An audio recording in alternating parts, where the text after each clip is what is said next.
कि हमारे देश का छोटा मोटा आदमी बात नहीं कर रहा, मोदी साहब बात कर रहे हैं, जिन्हें इलेक्शन कमिश्नर ने देखना चाहिए इतने टाइम मोदी साहब क्या वर्ड बोल रहे हैं हमारे, जिन्हें इंडिया का प्राइम मिनिस्टर बनाया गया। ठीक है भाई, हार रहे हैं आप, हारते टाइम ऐसी बात तो ना करें। बहनों की महंगाई के ऊपर बात नहीं कर रहे। वजह क्या है कि जो राहुल भैया ने 50% बहनों को हिस्सा देने की बात करी 2024 में, और उन्होंने 33% बात करी थी, वो भी 29 में जाके। तो ये उसकी वजह है कि वो बौखलाए हुए हैं। और हमारा एसटी ओबीसी जो है समाज, वो हमारे साथ आ गया कांग्रेस के साथ, क्योंकि राहुल भैया ने ये कहा एसटी ओबीसी को हम जितना उनका हिस्सा बढ़ा है, पॉपुलेशन उनकी बढ़ी है, उस हिसाब से उन्हें हिस्सा देंगे। तो इनकी बहुत रात खराब हो गई है। इन्हीं के समाज के आदमी मोदी साहब जो हैं, इन्हीं के लोग ये बोलते हैं कि एसटी ओबीसी का हम खत्म करेंगे रिजर्वेशन। मोदी साहब उन्हें तो रोक नहीं पाए, उस काम को तो रोक नहीं पाए।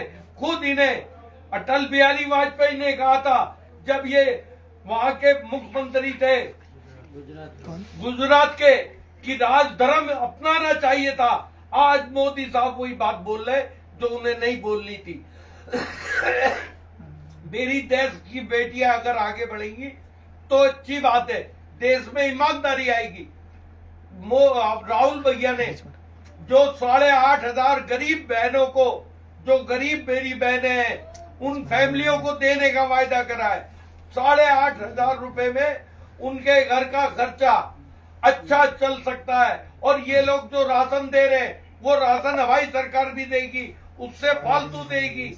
मतलब इन्हें बहाने नहीं मिल रहे।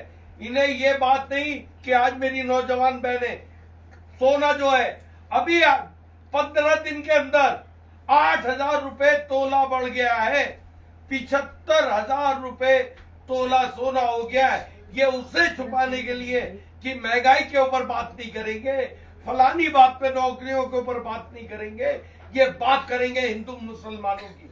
अरे मुसलमान कितना है? हिंदू भाइयों, मैं आपसे पूछना चाहता हूं, ये जितने भी यहाँ मीडिया वाले, हम 3-4 बैठे हुए, ये सारे मेरे हिंदू भाई, मेरी बहन है। अरे मुसलमान तो दब के मर जाएगा। गांव वालों की कहावत है, 1-2 तो चूत के बड़े होते, तुम तो 9% हमारे ऊपर हो। हम कहाँ हैं? ये मोदी साहब किस बात से डरा रहे हैं, किस वजह से डरा रहे हैं? इन्हें डर इनकी हार का है। मैं लिखत में देना चाहता हूं, मोदी साहब, ये मुस्लिम समाज और एसटी ओबीसी एक साथ हो गया, डरो मत। डरना अच्छी बात नहीं है। हार आपकी हो गई, कोई बात नहीं, आप तो राजा हो, हार जीत होती है। 10 साल आपने सरकार चला ली, मेरी गरीब बहनों को आपने परेशान कर दिया, मेरी बहनों की नौकरियां खा गए, मेरे बच्चों की नौकरियां खा गए। आपने किसके लिए अच्छा करा है? कौन से समाज के लिए? एक समाज गिनवा दीजिए मोदी साहब। सिर्फ आपने 20-22 आदमियों के लिए अच्छा करा है। और मैं हिंदू समाज, मुस्लिम समाज, एसटी ओबीसी से कहना चाहता हूं कि कान खोल के सुन लो आप लोग, ये सिर्फ गुजरातियों को मालदार बनाने आया है। आज भी इसके हमारे जो मुख्यमंत्री यहाँ के यूपी के, उनके भाई की इज्जत नहीं चल रही, वो अपने आदमी बैठाल दिए। हर जगह इन्होंने अपने गुजराती बैठाल दिए, समझे नहीं? वो बेचारे मिनिस्टर है तो नाम के, मुख्यमंत्री है तो नाम के हैं। इन्हें इतना सोचना चाहिए कि बहनों को रोजगार देते उस पर बात करें, महंगाई के ऊपर बात करें। सिलेंडर 400 का 1,200 का कर दिया आपने। सोना जो 20-22 हजार रुपए तोला था, वो 75,000 रुपए तोला आपने कर दिया। आप क्या करना चाहते हो इस देश के साथ? बेवकूफ बनाते हो इस देश को कि देश आगे बढ़ रहा। कहाँ बढ़ रहा देश आगे? बच्चे भूखे मर रहे, क्यों मर रहे? तुम्हें तो ये चाहिए था कि देखो 80 लाख को राशन नहीं दे रहा मैं, 80 लाख आदमी, 80 पानी 80 लाख आदमियों को, अपने 80 करोड़ आदमियों को राशन नहीं देना था। उन्हें मजबूत बनाना था, उनके घर बनवाने थे, उनकी परेशानियों को दूर करना था। आप आपने वो नहीं करा। भाइयों, मैं माफी चाहता हूँ, मेरी तबीयत ऐसी हो रही है, मगर फिर भी मैं मीडिया में बोल रहा हूँ और मीडिया वालों का शुक्रिया अदा करना चाहता हूँ। मोदी साहब, आपको अच्छी बात करनी चाहिए थी, देश को जोड़ने की बात करनी चाहिए थी, देश को तोड़ने की बात नहीं। आज भी मेरे यूपी चलिए आप, जहां मेरी ननियाल है, जहां मेरी नानी का घर है, और मैं चलता हूं आपके साथ मोदी साहब, वहां 95% हिंदू समाज के लोग रहते हैं। वो सब मुझे वसीम कह के बुलाएंगे, हमारा नवासा आ गया। आप क्या बात करते हो? देश में नफरत फैलाना चाहते हो? कौन सा गांव हमारा ऐसा जहां हम 2 घर हमारे 100 घर उनके है, मगर कोई आपस में भाईचारा निभाता है? अगर उसकी बच्चियों की शादी होती है तो पूरा गांव मिलकर उसकी शादियां करवाता है। आप इस देश के लोगों ने इसलिए प्राइम मिनिस्टर बनाया था कि आपको तो राजधर्म आना चाहिए था। आप राजधर्म की बात करते हो, राम की। राम था, राम है, और झूठ मत बोलो। राम को आप नहीं लाए, राम दुनिया में आपको रख रखा है, राम ने मुझे भी रख रखा है। आप राम की बात करते हो। राम मंदिर बन गया, और हर गांव में राम मंदिर है, हर शहर में राम मंदिर है। और राम जो है ना, आज भी यहां देख लो, हनुमान के दिल के अंदर रहता है, मेरे रोम रोम में बसने वाले राम। राम कहां नहीं है? आज राम है, राम था, हमारा भी था, और आज भी है, और रहेगा जब तक दुनिया रहेगी। मैं और आप ना थे, ना होंगे, ना रहेंगे, मिट जाएंगे। आप राम को छोटा मत बनाओ, अपना फोटो बड़ा। राम जी का ये हिंदू भाइयों की गलती है कि उसमें इन्होंने बोला नहीं आपको कि राम आपसे छोटा कैसे हो गया। राम तो बड़ा है, पूरे संसार का राम है, राम किसका नहीं है? तो आपको राम को जोड़ने की बात करनी चाहिए, देश को मोहब्बत की। महंगाई के ऊपर बात करो। अभी 1 महीने में 8,000 रुपए तोला सोना कैसे बढ़ गया? कैसे गरीब बच्चा हिंदू समाज का, मुसलमानों की छोड़ो, मैं हिंदू बहनों की बात कर रहा हूँ, कैसे उन बच्चों को उनकी शादी हो जाएंगी, बेटियों की? समझे नहीं? कहां से लाएगा उसका भाई या उसके बाप 10 तोले सोना देने के लिए? किसका मत आपने हुए? मोदी साहब, इन्हें नौकरियां खाने वाले आप हो, देश को लूटने वाले आप हो, देश को लुटवाने वाले आप हो। मोदी साहब, प्यार की बात करो, मोहब्बत की बात करो। आज तुम्हें वो वाली बातें करनी चाहिए थी।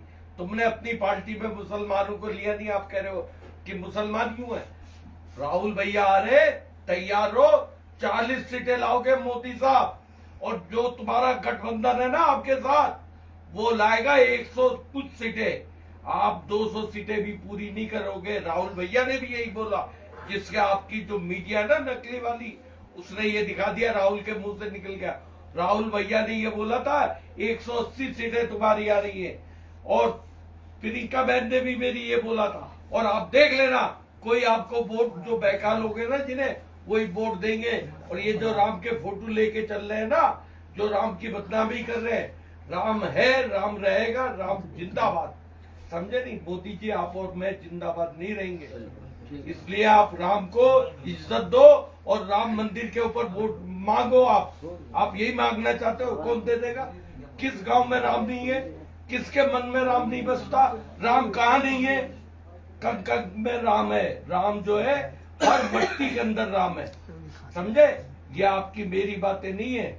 और आप बात अच्छी करिए, देश को जोड़ने की बात। और इलेक्शन कमीशन से मैं कहना चाहता हूं, आपको इसके ऊपर फौरन ऑब्जेक्शन लेना चाहिए। इसके ऊपर क्या मोदी साहब है? यही बोलने के लिए हमने प्राइम मिनिस्टर बनाया था। किस लिए बनाया था मेरे हिंदू भाइयों ने? कि उनके बच्चों को जेलों में डाल दो, उनकी नौकरी खा जाओ, उनके परेशानियों में डाल दो, बहनों को कुछ मत दो, झूठे वायदे, झूठ बोलो। अरे कितना बोलोगे झूठ? 2 करोड़ नौकरी देने का वायदा आपका, साल 20 करोड़ नौकरी दे दी।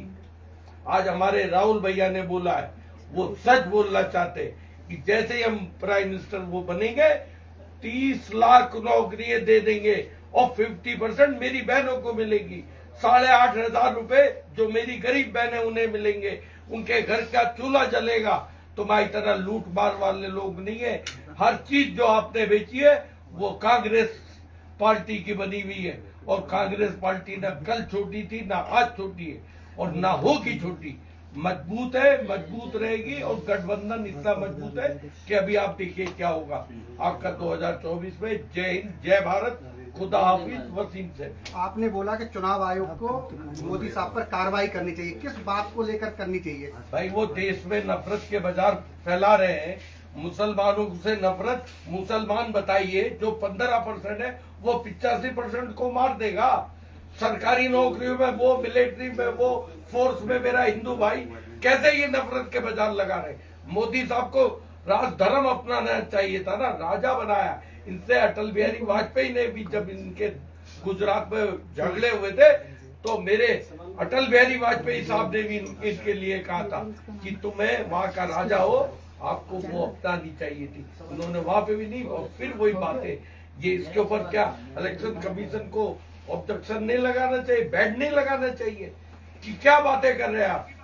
इलेक्शन कमीशन ताकतवर है, मगर आजकल पता नहीं कौन सा आ गया। नहीं तो हमें याद है अच्छी तरह से इलेक्शन कमीशन रास्ते बंद कर देता था, कोई भी गलत बात बोलता था, धोखा देके कोई कुछ भी कर ले, मगर अपने सामने नहीं होने देता था, चाहे कोई भी हो। इसी बात पे मैं अपनी बात खत्म करता हूँ। जय हिंद, जय भारत, जय भीम, खुदा हाफिज, वसीम से भी।